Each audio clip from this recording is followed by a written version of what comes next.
Cuando uno piensa en grabados japoneses, en el arte del ukiyo-e, la imagen que viene a la cabeza es casi siempre la misma, ¿no? La gran ola de Hokusai, quizá alguna de las bellezas de Utamaro. Son imágenes icónicas, claro, pero hoy vamos a hacer algo distinto. Vamos a salir de Edo, de la capital, para sumergirnos en un mundo, en un mundo completamente diferente. Un mundo de lujo, de una intensidad psicológica casi brutal y de una opulencia que casi se puede tocar. Hoy nos metemos de lleno en el grabado de Osaka y en su gran maestro, Shunkosai Hokushu, el arquitecto visual de la ciudad. La idea hoy, basándonos en un estudio muy a fondo sobre él, es entender cómo Hokushu coge un arte que muchos veían como, casi provincial, y lo eleva. Lo eleva a un nivel de sofisticación que no solo rivalizaba con los grandes de Edo, sino que en algunas cosas yo diría que lo superaba. Vamos a desgranar un poco su genio, sus técnicas y esa relación tan especial que tenía con el teatro kabuki. Es que esa es la clave de todo, de verdad.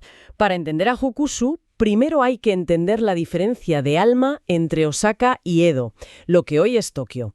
Edo era el centro del poder. El poder militar, político, su arte estaba pensado para las masas. Tiradas enormes, rápidas, pero Osaka era otra cosa. Era el motor económico, la ciudad de los comerciantes, de los teatros. La llamaban la cocina del reino. Y su arte, claro, no era para todo el mundo, era para un público muy concreto. Ricos mecenas y sobre todo los clubes de fans de los actores de kabuki. Y ese pequeño detalle, ese ecosistema, lo cambia absolutamente todo. Ok, vamos a desgranar eso. Porque si empezamos por el principio de la carrera de Hokushu, por lo que he leído, no parecía un revolucionario en potencia, ¿eh? Fue discípulo de Shokosai Hanbei y su trabajo inicial pues se describe como convencional. ¿Qué era ser convencional en el Osaka de esa época? ¿Era simplemente uno más? Exacto, era uno más. Ser convencional era hacer lo que se esperaba. Grabados de actores de cuerpo entero, poses bastante estáticas, ilustraciones para libros de teatro. A ver, era un artesano muy competente, eso sin duda.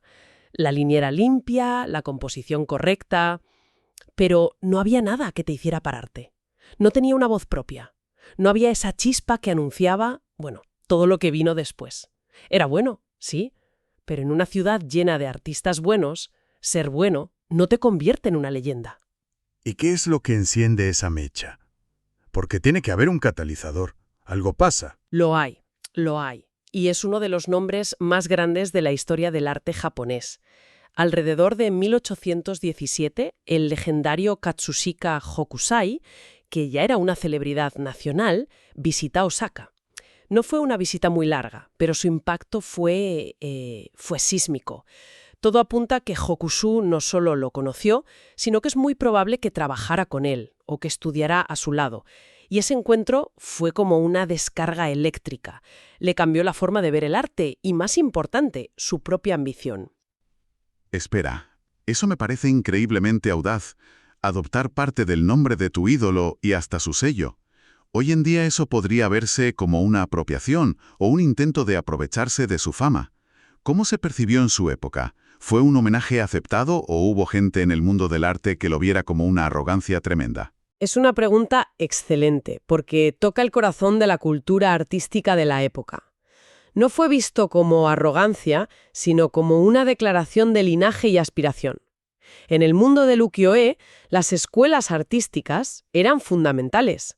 Un artista adoptaba parte del nombre de su maestro para indicar de quién había aprendido. Lo que hizo Hokushu fue un paso más allá. Al tomar el Hoku de Hokusai, estaba diciendo: no soy solo un artista de Osaka, pertenezco a una tradición nacional de excelencia. Aspiro al mismo nivel que el maestro más grande de Edo.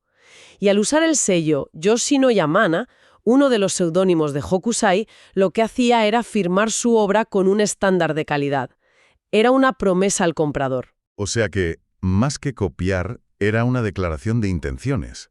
Un juzgadme con la misma vara de medir que a Hokusai. Y a partir de ahí, su estilo cambia radicalmente. Los artistas de Edo, por lo que entiendo, tendían a idealizar a los actores, a hacerlos más guapos de lo que eran. Hokushu, en cambio, parece que se obsesiona con la cruda realidad. Totalmente. Se podría decir que los artistas de Edo creaban avatares de los actores. rostros estandarizados, casi intercambiables, que representaban un ideal de belleza masculina. Hokushu rompe con eso de forma violenta. A él no le interesa el actor como ídolo, le interesa el actor como intérprete en el momento cumbre de su actuación. Busca el realismo dramático, la emoción visceral, aunque el resultado sea incómodo o incluso para los estándares de la época, feo. Y es ahí donde populariza los famosos okubie en Osaka, los retratos de cabeza grande. El foco se cierra por completo sobre el rostro. Precisamente. Y es una decisión radical. Al eliminar casi por completo el cuerpo y el elaborado vestuario, que era una de las grandes atracciones del kabuki, le está diciendo al espectador: lo importante no es el traje, es lo que está pasando aquí, en esta cara. Toda la narrativa, toda la psicología del personaje se concentra en los ojos, en la tensión de la mandíbula, en la forma de la boca. Has mencionado la tensión muscular, la mueca dramática. En kabuki existe el concepto de mie, ¿verdad? Ese momento en que el actor se congela en una pose muy expresiva. ¿Podrías describir cómo Hokushu captura eso? Porque no es una foto, es un grabado. ¿Cómo transmite esa energía congelada? Es una gran pregunta. El mie es el clímax emocional de una escena. Es un fotograma de pura intensidad. Y Hokushu lo captura a través de la exageración controlada. Por ejemplo, en sus retratos de villanos no se limita a dibujar una mirada furiosa. Dibuja los ojos bizcos, una convención del kabuki para mostrar una emoción extrema. Talla las líneas de expresión alrededor de la boca con una dureza increíble, casi como si fueran cicatrices, para mostrar el rictus de odio o de dolor. No es un retrato realista en el sentido occidental, es un retrato de la emoción. Captura la identidad del actor, sí, pero fusionada con el alma del personaje en ese instante de máxima tensión. No te muestra un hombre guapo, te muestra un guerrero en conflicto o un demonio enfurecido. Y hay algo más en su composición que me llama mucho la atención. Sus figuras no caben en el papel. Se salen por los bordes, la parte superior de la cabeza o los hombros a menudo quedan cortados. La primera vez que lo ves podrías pensar que es un error de encuadre. Pero es una de sus herramientas más poderosas. Es una decisión compositiva brillante y totalmente deliberada. Al hacer que la figura desborde el marco, genera una sensación de poder y monumentalidad. El personaje es tan grande, tan potente, que el propio formato del grabado no puede contenerlo. Se proyecta hacia el espacio del espectador, creando una confrontación directa. No estás mirando un retrato a una distancia segura. Sientes que ese personaje está ahí, invadiendo tu realidad. Es una experiencia mucho más inmersiva e intimidante. Es increíble cómo con un trozo de papel se puede conseguir esa sensación. Ahora bien, hemos hablado de la psicología, de la emoción, pero me da la impresión de que estos grabados eran algo más que una experiencia visual. Se mencionan como objetos de lujo. ¿A qué nos referimos exactamente? Nos referimos a que si un grabado de Edo era el equivalente a un póster de una película, un grabado de Hokushu era más como una edición de coleccionista firmada y limitada. Y todo gracias a su modelo de financiación. Como no dependía de grandes editores que querían maximizar beneficios con tiradas masivas, sino de los hikis, esos clubes de fans de los actores, tenía acceso a un presupuesto mucho mayor por copia. Y más presupuesto significa mejores materiales y técnicas más complejas, imagino. Exacto. Le permitía usar técnicas que en Edo eran prohibitivamente caras y se reservaban para ediciones privadas muy exclusivas llamadas surimono. Hokushu las convirtió en su estándar. Para empezar, los pigmentos metálicos. No hablamos de tintas con un poco de brillo, hablamos de polvo de oro, plata y cobre aplicado directamente sobre el papel. Podía simular a la perfección los hilos de oro de un kimono de brocado, el destello de una armadura o el frío brillo del acero de una katana. El efecto a la luz de una vela debía de ser absolutamente deslumbrante. Espera un momento. ¿Polvo de oro de verdad? ¿Cómo se aplicaba eso en un proceso de impresión en serie, aunque fuera limitada? Suena increíblemente complicado. Costoso y que requería una gran habilidad, pero el resultado era espectacular. A esto hay que sumarle una segunda técnica, aún más sutil, el karazuri o gofrado. Me fascina el karazuri, la idea de una impresión sin tinta, una textura que solo se ve cuando la luz incide de una forma determinada. Es como un secreto entre el artista y el dueño del grabado. Has captado perfectamente la esencia. Es el lujo en su forma más refinada. Es un detalle que no grita, susurra.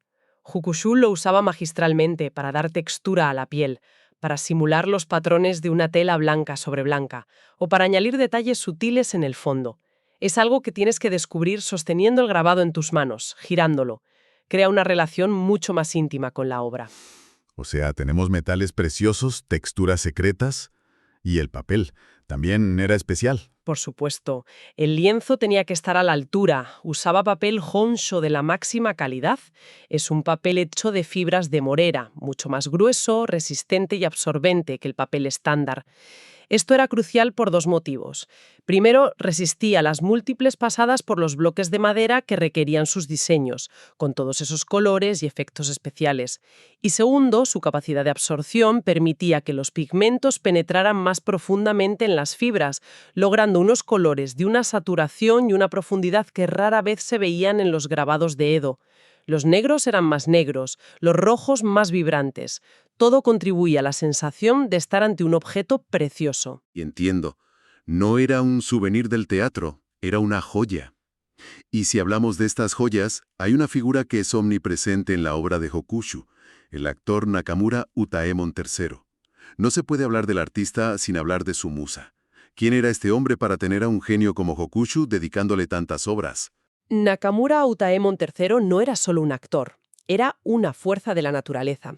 Era la mayor superestrella del kabuki de su tiempo, una figura reverenciada en todo Japón. Su gran talento residía en su increíble versatilidad. Se le conocía como un actor kaneru, un término que describe a un intérprete capaz de dominar con maestría cualquier tipo de papel.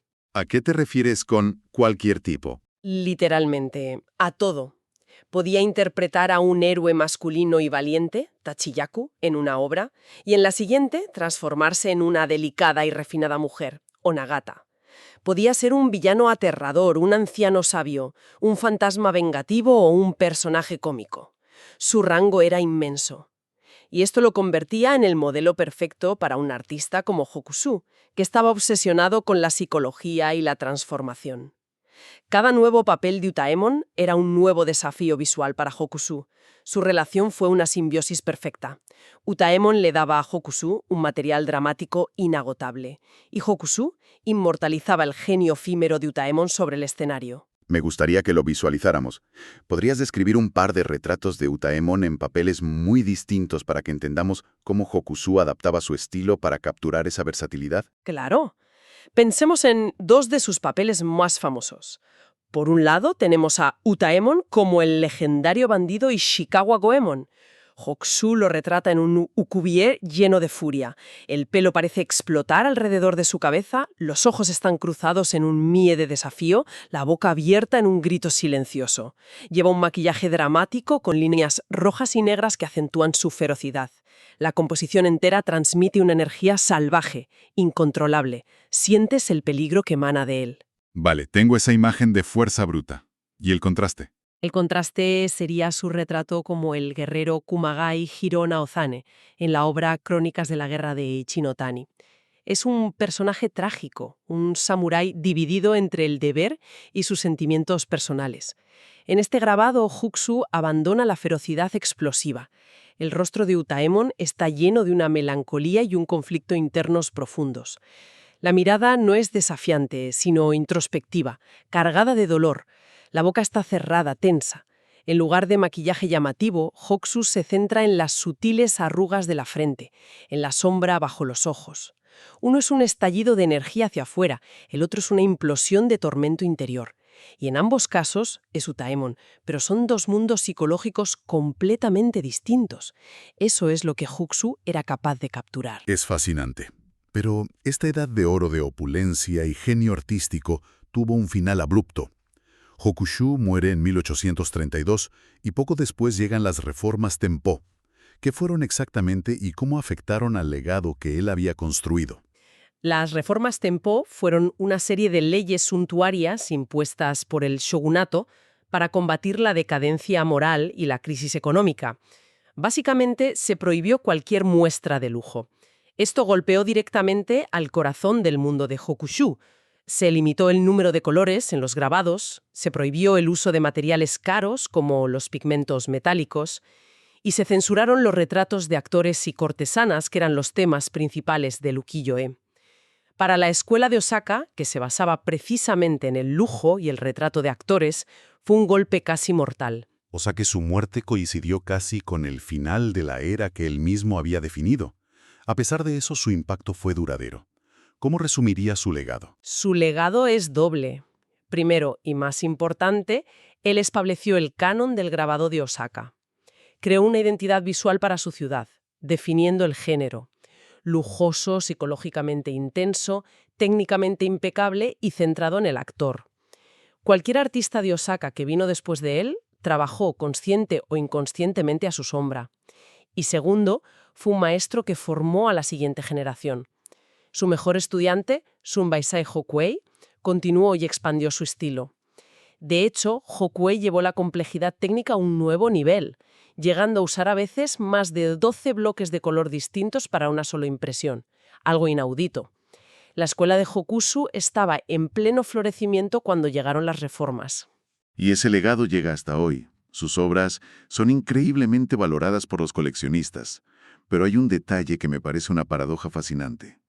Lo que los hizo tan especiales en su día es también lo que los hace tan frágiles hoy. Es la gran ironía de su arte.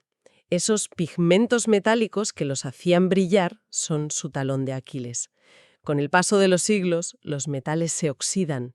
La plata, que usaba para simular armaduras o reflejos en el agua, se ennegrece por la reacción con el azufre del aire. El cobre se vuelve verdoso, el oro es más estable, pero a menudo los otros metales a su alrededor se degradan. Por eso, encontrar hoy una copia de un grabado de Hokushu en un estado de conservación perfecto, con el brillo original de los metales intactos, es casi un milagro. Su valor no reside solo en su inmensa calidad artística, sino en la fragilidad de su belleza y en la casualidad de su supervivencia. En definitiva, Shunkosai Hokushu no fue solo un artista. Fue un visionario que vio el potencial único de su ciudad y lo elevó a la máxima potencia. Transformó el grabado de Osaka en un arte de lujo, de profundidad emocional y de una sofisticación técnica que creó un estilo inconfundible. Una estrella que, aunque alejada de la capital, brilló con una luz propia cegadora. Exacto. Y todo lo que hemos hablado nos deja con una reflexión final, una pregunta que flota en el aire. Como hemos dicho, Hokushu murió y casi inmediatamente después, las reformas Tempo impusieron una austeridad forzosa que cortó de raíz la evolución de su escuela. Es un ¿qué hubiera pasado si? Histórico. A ver, plantéala. Si ese freno cultural y político, esa prohibición del lujo impuesta por el gobierno, no hubiera existido nunca, ¿hasta dónde habría llegado la escuela de Osaka? Habríamos visto grabados aún más opulentos, quizás con incrustaciones de nácar o lacas, como en otros objetos de lujo de la época. Y sobre todo, ¿podría esta tradición artística, basada en el mecenazgo privado y la búsqueda de la máxima calidad sin importar el coste, haber llegado a eclipsar el modelo más comercial y masivo de Edo? ¿Cambiaría eso para siempre nuestra percepción de lo que fue el arte del ukiyo-e? No como un arte popular, sino como uno de los grandes artes de lujo del mundo, es algo en lo que pensar.